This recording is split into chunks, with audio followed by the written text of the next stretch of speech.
Oiê, bem-vindo ao Pode Ser Pauta. Eu sou Cris Moraes, a voz por trás desse podcast, videocast. E toda semana a gente tem um episódio novo aqui sobre comunicação, assessoria de imprensa, branding, tudo aquilo que pode ser pauta na imprensa. Esse podcast, ele surgiu em 2022. Esse ano a gente vai completar aí, sou jornalista, vamos fazer os cálculos, mas 4 anos, temos mais de 120 episódios.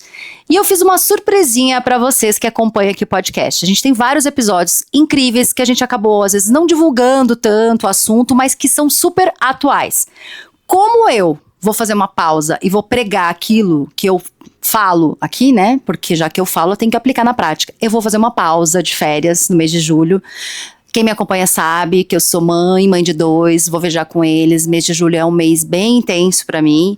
Então eu vou dar uma pausa nos episódios, nas gravações. E ao invés de deixar vocês sem episódio novo toda quarta-feira, eu fiz algo diferente aqui, que eu já vi algumas podcasters fazendo, tá? Porque nada se cria, tudo se copia, né, gente? Brincadeiras à parte. Mas assim, tem episódios que são muito incríveis. Eu fiz uma curadoria desses temas e vou trazer aqui, até às vezes com outro título, outro embasamento pra vocês terem uma ideia. E quem não ouviu ainda vai ter essa oportunidade. Quem ouviu pode ouvir de novo. Vai ser uma temporada com 4 episódios, então, de férias. E no dia 29 de julho a gente tá de volta aqui com episódios novos, novas entrevistas. Mas aproveita para dar o play, que eu tenho certeza que você vai gostar desse tema. E depois comenta aqui comigo o que você achou. Eu te vejo novamente com episódios incríveis e exclusivos no dia 29 de julho. Até lá!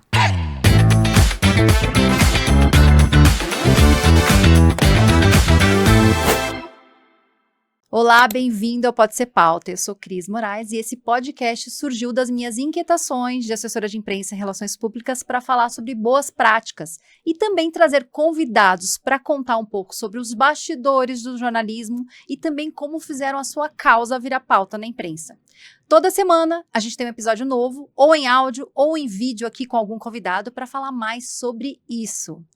E essa semana eu trago uma convidada que é jornalista, Juliana Colombo, que passou por grandes veículos, acabou de sair da CNBC e traz novidades em breve. Foi da Forbes, Valor, Folha, muitos veículos. E ela vai falar aqui pra gente como é o jornalista multimídia.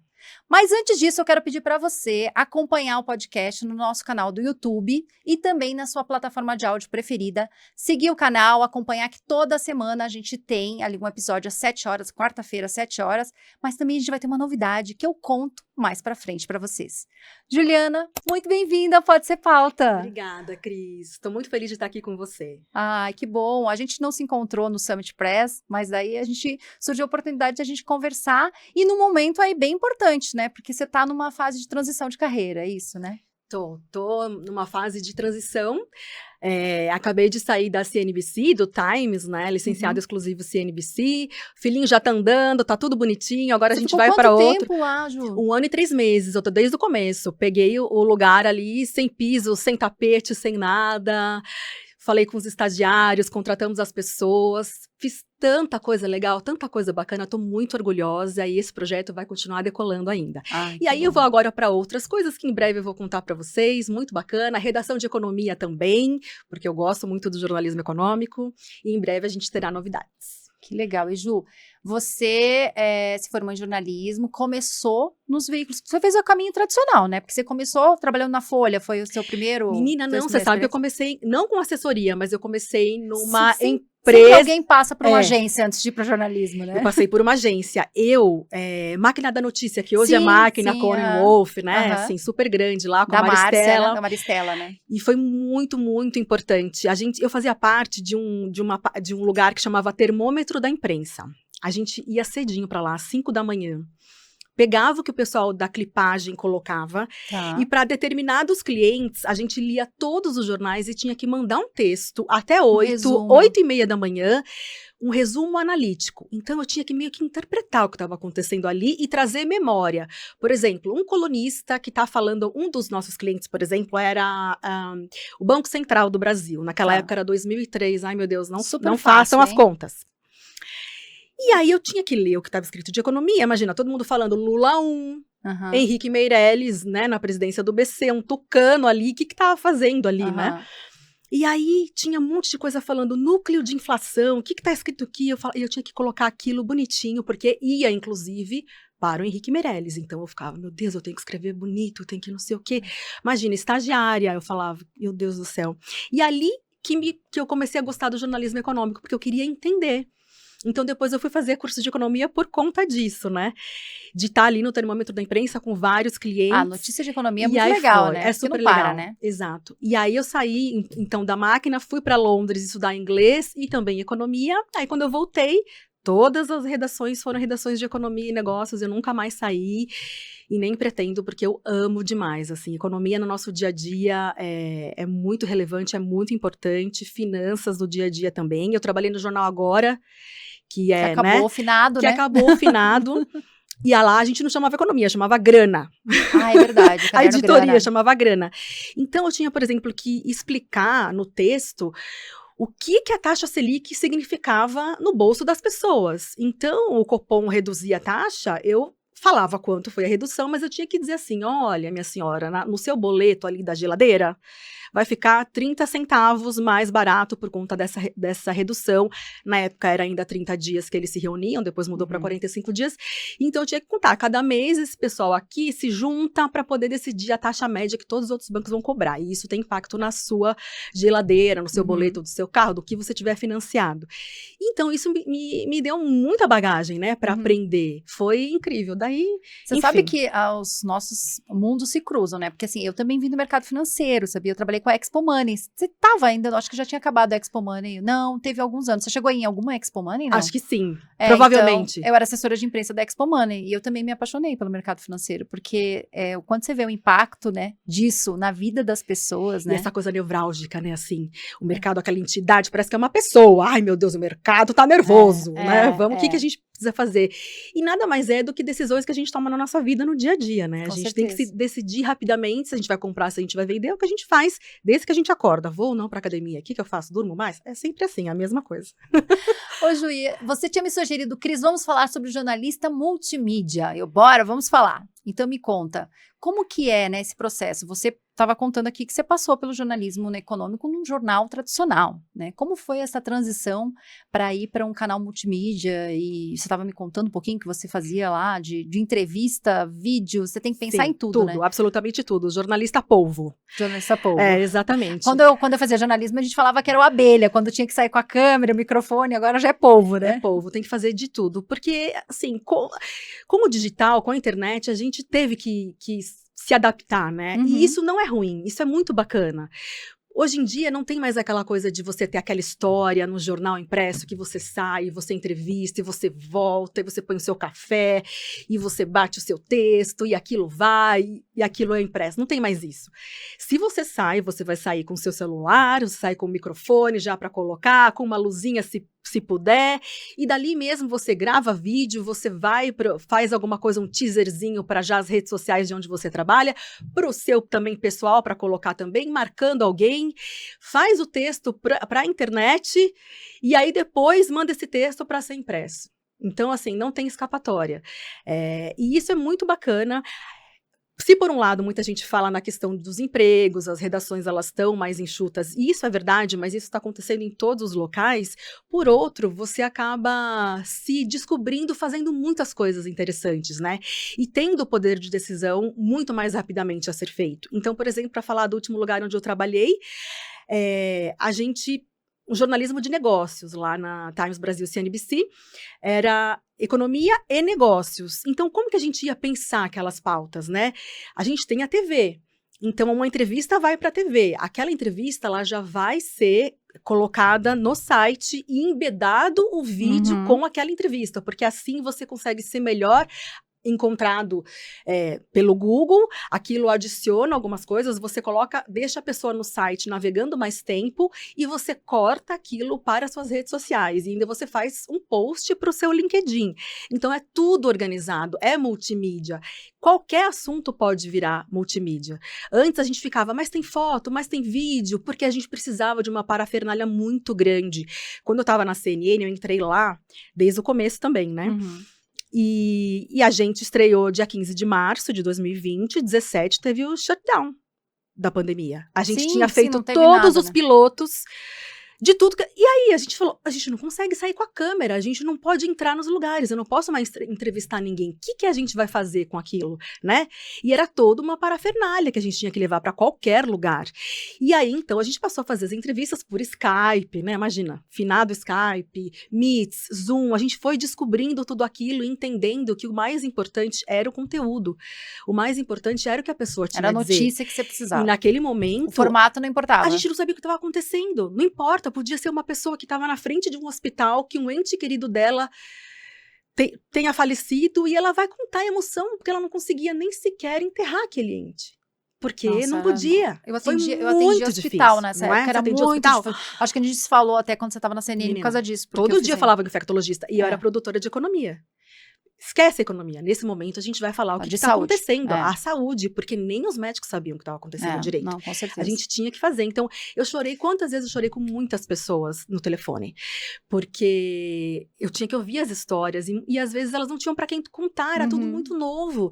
E aí, naquele momento, eu tinha que ainda tentar falar como produtora. Poxa, vamos gravar um vídeo. Era muito difícil. Porque eu tinha que dar ali no meu exercício, né? De falar, olha, preciso contar isso para as pessoas. E, ao mesmo tempo, respeitar aquele momento dela. Claro. Então, foi muito difícil, mas foi um aprendizado que todo mundo levou ali, né? Não só a CNN naquele momento, eu digo porque eu trabalhei lá, que a gente começou, né? Claro. Nasceu na pandemia, e agora já completou 6 anos. Mas é inacreditável, né? Passaram 6 anos. 6 anos. Eu fiquei 4. Nossa. E me fala uma coisa, sobre esse formato que você começou falando, sobre essa questão de fazer, né, o multimídia, você destrinchar para vários canais, adaptar e tal, mas para quem trabalha com assessoria de imprensa, como ela é o melhor formato, ou qual é a melhor, assim, o jeito de abordar a produção, por exemplo, vamos ver o último veículo que você estava lá e vamos explorar a CNBC, viu? Como abordar da melhor forma para ser assertivo e conseguir uma oportunidade de entrevista, por exemplo, para que daí ele se adapte, se vai ser uma entrevista pelo Zoom, né? Se vai ser presencial, se vai ser uma reportagem, como é que é a melhor forma do assessor de imprensa pensar em sugerir para lá? Eu acho muito importante, eu acredito que os assessores façam isso, mas é algo que é óbvio, mas é importante a gente falar, né?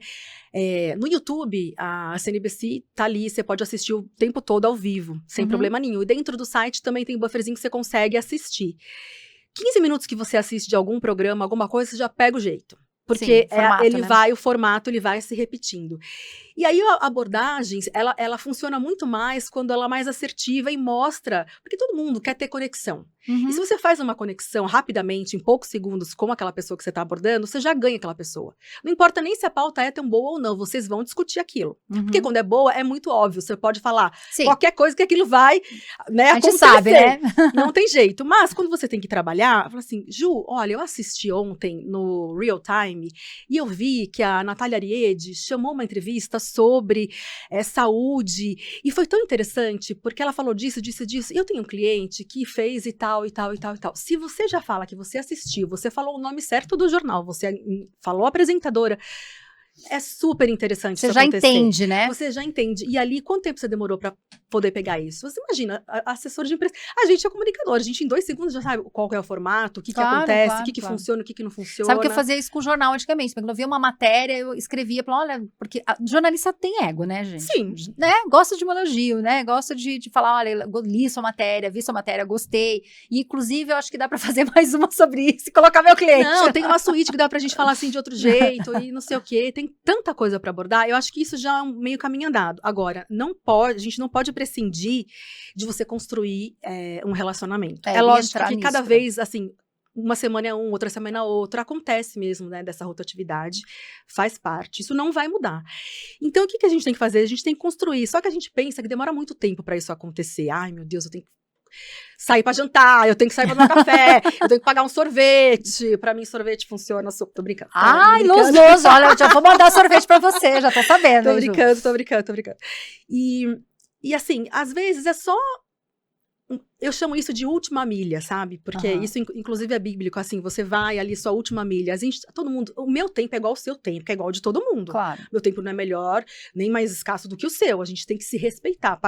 Primeiro de tudo, vamos falar uma coisa antes aqui, porque eu odeio esse tipo de coisa, como se funciona balcão, sabe? De você fazer pedido. Ai, assessor, vem cá, me dá uma pauta, um personagem, não sei o quê, não sei o que lá. Ai, jornalista, vem cá, me bota na capa, tal, não sei o quê. Eu não gosto desse tipo de coisa, assim, né? Sob dessa demanda, relação, dessa sob demanda. É lógico que se um factual aconteceu, tá todo mundo na loucura, o negócio não é nem bom dia você consegue dar, você fala, não sei nem onde eu tô, não sei nem se é bom dia, boa tarde, boa noite, isso é exceção, mas você precisa perguntar se a pessoa tá bem, se tá tudo certo, dá uma olhadinha no LinkedIn pra ver se teve alguma movimentação, um Google para ver se a última matéria que saiu ou não, o que aconteceu, às vezes você acha uma coisa que pode ser um ponto de encontro de vocês dois, nem relativo à profissão. Uhum. Aí você já cria um vínculo super bacana com alguma pessoa, e aquela pessoa já sorri, vocês fazem uma piada, mandam um meme, eu tenho vários memes, entendeu? Ali de... E aí já vai. Então é muito importante você estudar um pouquinho dali para onde você está querendo abordar e também fazer um esforço de conectar com a pessoa, entendeu? Porque, óbvio, ninguém tem tempo, ninguém tem, mas poxa, você não tem até ter, sabe? Porque aquela pessoa que você confia, que você já tem alguma relação, é ali que você vai. Sempre. Não tem jeito. Funciona assim. E você tem um bom relacionamento com assessores de imprensa? Eu tenho. E eu sou super transparente. Eu falo muito a verdade. Eu falo assim, olha, é o seguinte. Eu só preciso do personagem. Não vai entrar sua fonte agora. Não adianta criar uma expectativa, claro que né? não. Eu falo a verdade. Eu falo, porque em TV, principalmente, a gente tem minutos para fazer as coisas. 1 minuto na TV é uma eternidade. Então, se eu sei que o editor só tem 1 minuto e meio para aquele VT, eu não vou colocar 3 fontes lá, assim, com personagem, tuchar tudo pra ver. Ah, caiu, desculpa, no dia seguinte. Não. Pior, você né? cria uma expectativa. O assessor cria expectativa no cliente. Sabe, a pessoa vai dormir feliz no dia seguinte e não sai. Eu acho isso horror. Claro que pode cair normalmente. Né, isso é do jogo, isso precisa ser conversado. Sim. Mas assim, eu prefiro falar antes. É o seguinte, hoje eu só preciso do personagem porque a gente só tem espaço por uma fala. É uma coisa assim, momentânea. O âncora vai falar, vai entrar, vai posar. Na próxima, a gente continua conversando. E aí, com certeza, porque vai ter próxima, porque todo dia tem jornal. Todo dia, né? Todo dia. Então, essas coisas, entendeu? Aí o assessor tá lá, ok, Ju. Uma mão lava a outra, né? Aquela coisa, né? Exatamente. Você me ajuda com o personagem. Assim, eu acho que é bem isso, né? Eu te ajudo um dia, quando você tiver uma pauta que tiver uma possibilidade, você vai lembrar que eu te ajudei. Assim, é coisa básica, né? Parceria, né? Somos todos jornalistas, não é uma coisa, um é assessor e o outro é jornalista. Não, somos todos jornalistas, todos comunicadores, todos estamos juntos. As coisas mudam muito de lugar. Um dia você tá num lugar, outro dia você tá no outro, sabe? Então, você tem que tratar todo mundo bem. É o mínimo, é o mínimo. Recado que eu sempre dou, mas que eu adoro quando os entrevistados dão esse reforço, porque assim, é muito importante, é isso, gente. A gente não fecha uma porta, né? Jamais. A gente abre uma janela, mas não fecha uma porta, porque é isso, né? A gente roda muito, os jornalistas, muitos mudaram, e daí eu queria até te perguntar, você acha que os assessores de imprensa hoje, eles entendem como funciona as redações? A gente saiu de um período, né, que antes da pandemia a gente ligava na redação, hoje em dia não existe mais, né? Você acha que eles conseguiram entender o novo funcionamento das redações? E eu queria que você falasse até tipo, os principais, a gente põe o dedo na ferida, quais são os principais erros que você enxerga ainda em algumas práticas dos assessores de imprensa? Olha, eu acho que nem a gente entendeu, quanto mais os assessores, gente. Então tá tudo bem, tá tudo todo bem. mundo em casa, as coisas estão sendo construídas, inteligência artificial tá aí, tem muita coisa acontecendo ao mesmo tempo. Não é só os assessores que estão perdidos, não né? Não é só vão todo mundo se abraçar coletivamente, assim, virtualmente, porque é isso. Agora, eu acho que tem que ter um espaço, e isso lá na CNBC a gente tinha bastante, na CNN também, na Globo também, quando eu trabalhei, é de trazer o assessor para perto. E leva 20 minutos, entendeu? Do seu dia. Você fazer aquela visita. Você tem um tempinho, né? Eu acho tão importante isso, porque assim, você vê... É muito diferente do que você imagina. imaginar. Vocês tinham lá aquelas visitas que podia marcar para conhecer a redação e conversar? Sim. Eu fazia muitas visitas, assim, eu era tia Augusta. Não sei, as pessoas vão saber essa referência, né? Tia Augusta, acho que não, né? Não. Enfim, era uma guia ali. Não, mas era... não, era a tia... Não era, como é que era? Tiara. Não era Yara que levava pra Disney? Yara? Não era Yara? Não era acho que Augusta? Ela não vai saber. Gen Z. Ai, meu Deus. Estamos cercados de Gen Z. Tia que levava pra Disney. Tá Comentários, botam nos comentários. Tia que levava pra Disney. Né, sabe aquela que fica ali com a plaquinha? Vamos seguir? Eu amava fazer isso, porque eu explicava, por exemplo, na CNBC, que ali a gente tinha um estúdio que chamava Queijo. Ai, que é lindo, gente. Vão visitar. Que era a cópia do estúdio da CNBC dos Estados Unidos dentro da Bolsa de Nova York. Aquele cubo, né, de vidro, né? Aquele de vidro. Então, assim, era... lá tudo... o entrevistado é muito engraçado. Você leva o cliente, ele fica despreparado. Porque o assessor de imprensa fica naquela salinha super bem acomodado lá, com café. O lounge chique. Você fica acompanhando o seu cliente pela tela lá. E daí é muito engraçado, porque o cliente fica lá, mas eu não vi a apresentadora. Ele fica olhando para uma tela e dando entrevista, porque o apresentador tá em outro lugar, né? Não, é tudo tecnológico. A pessoa tá na Índia conversando com a gente. Imagina, entra, se o Trump começa a falar, como, né, a gente é licenciado, a gente, não é falar a gente, tô acostumando. Tá bom, deixa pra lá. Pega a parte de, diretamente, Trump começa a falar, põe ao vivo o que ele tá falando. E aí o apresentador vai ao vivo também fazendo a tradução. Estamos ali, ó, na loucura. É assim que funciona. Ainda mais, né, o Trump tá bastante assíduo, né? Ele, todo dia tem alguma coisa ali, né? E então a gente vai fazendo conforme vai acontecendo. Então tem muita coisa acontecendo em economia e negócios nesse momento. Agora, essa da visita é super bacana, mas não dá para ser feita sempre, né? Enquanto isso não acontece, eu acho que... você conversando no WhatsApp mesmo com a pessoa, você pergunta assim, me conta aí, qual é o melhor horário, né?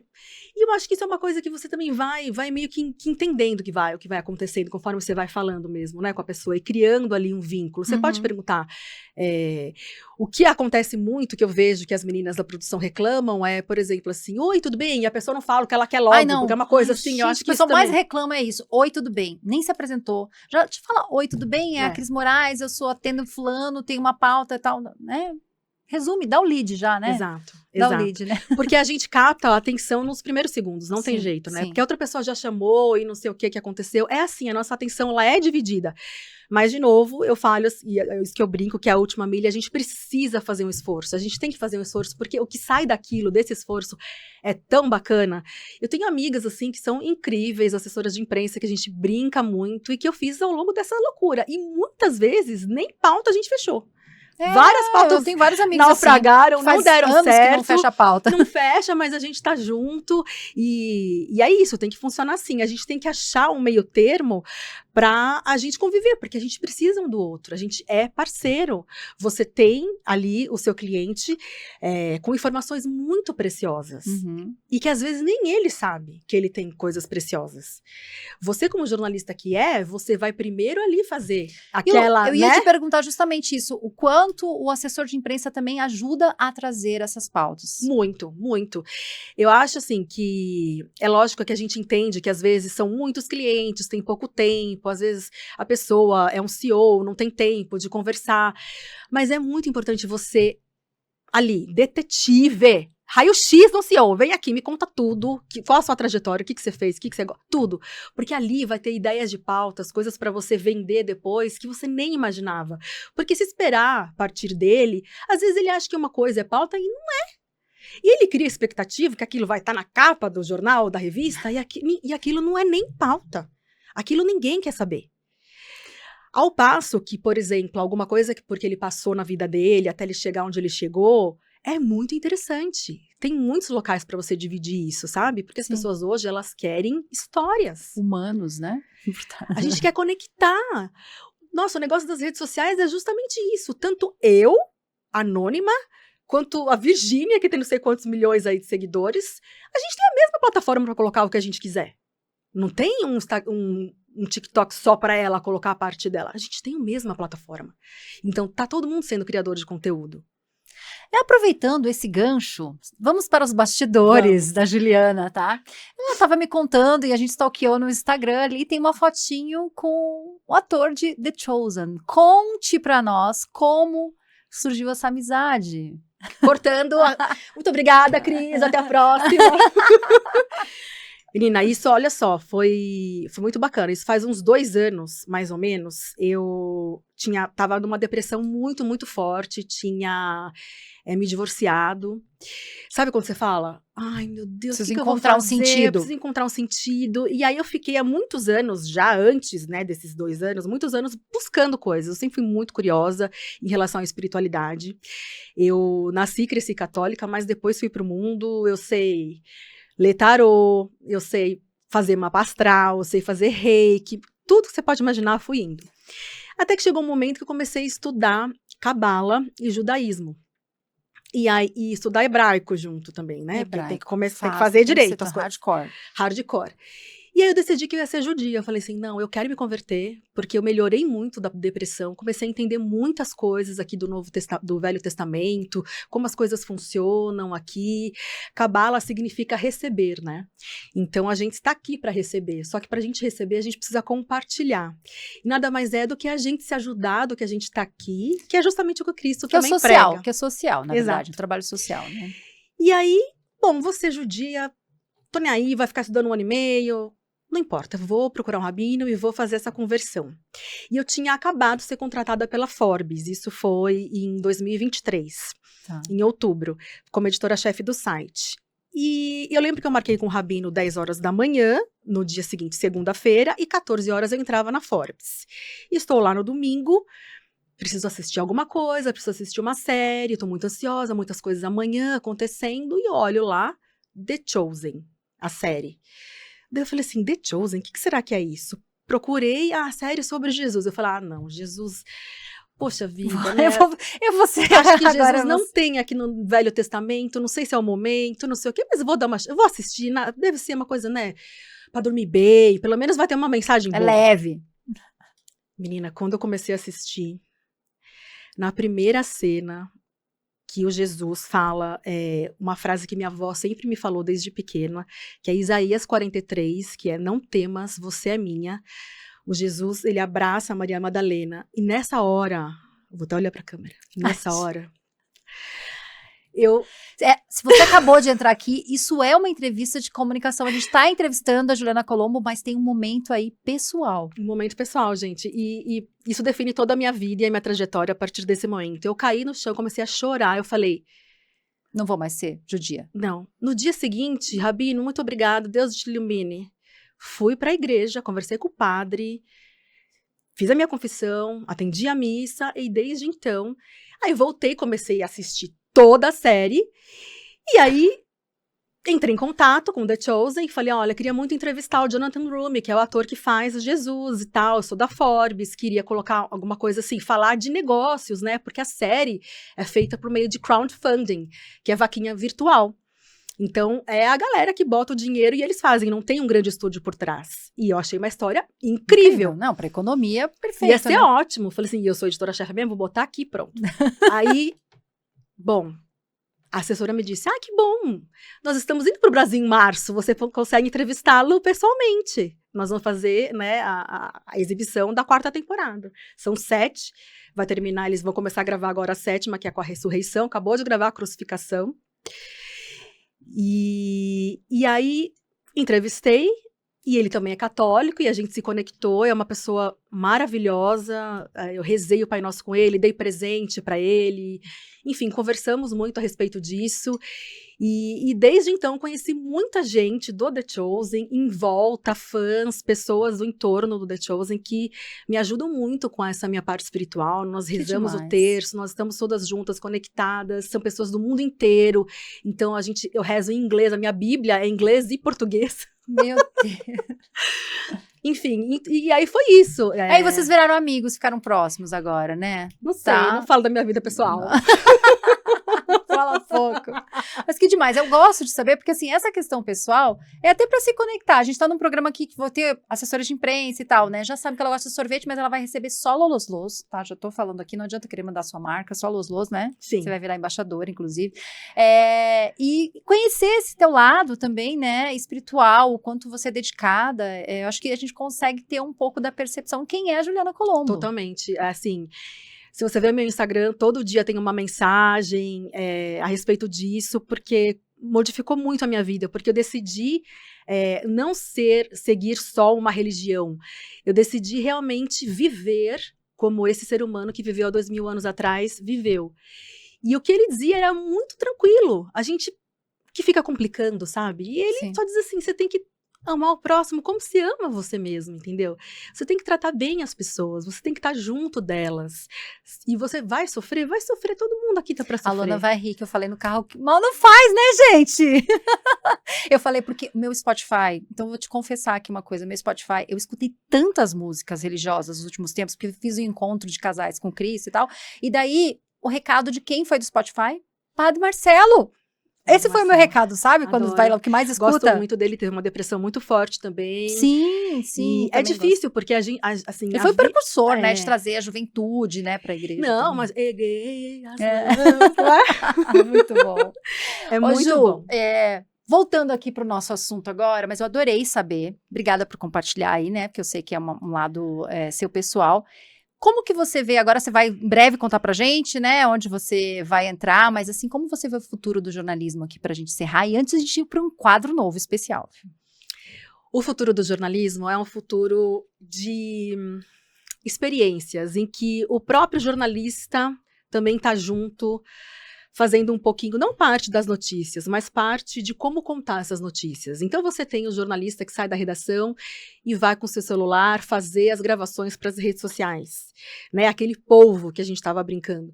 Então isso abre uma gama bastante grande também. Por exemplo, se o seu cliente não vai sair no jornal ou não tem espaço na TV, mas de repente você pode abrir uma fábrica por 1 horinha para ele fazer a parte para as redes sociais também. Uhum. Não tem problema nenhum, né? Isso acontecer. E a gente é jornalista, a gente sabe como fazer isso, né? Sabe muito como fazer isso. Porque é isso que acontece. Hoje em dia, todo mundo é criador de conteúdo, tem esse espaço para todas as pessoas, mas a credibilidade ainda o jornalista tem.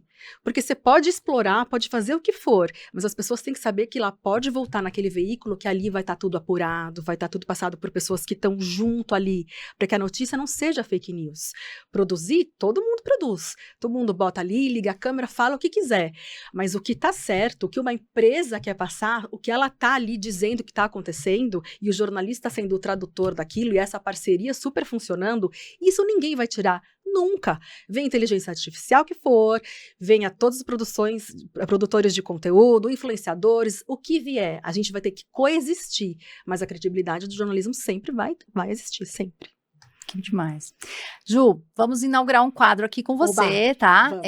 Pergunte para assessora de imprensa. Então, quero que você me faça uma pergunta aí, que você sempre quis fazer para alguém que trabalha com assessoria de imprensa. Tem personagem? A minha resposta, você confere no quadro Pergunte para assessora de imprensa na próxima sexta-feira. Então fica o meu convite, pega seu café e vem acompanhar, além desse episódio, sexta-feira, essa minha resposta para Ju. E a gente anunciou nessa minha resposta algo que talvez a gente vai fazer em breve. Então, fica a dica para você.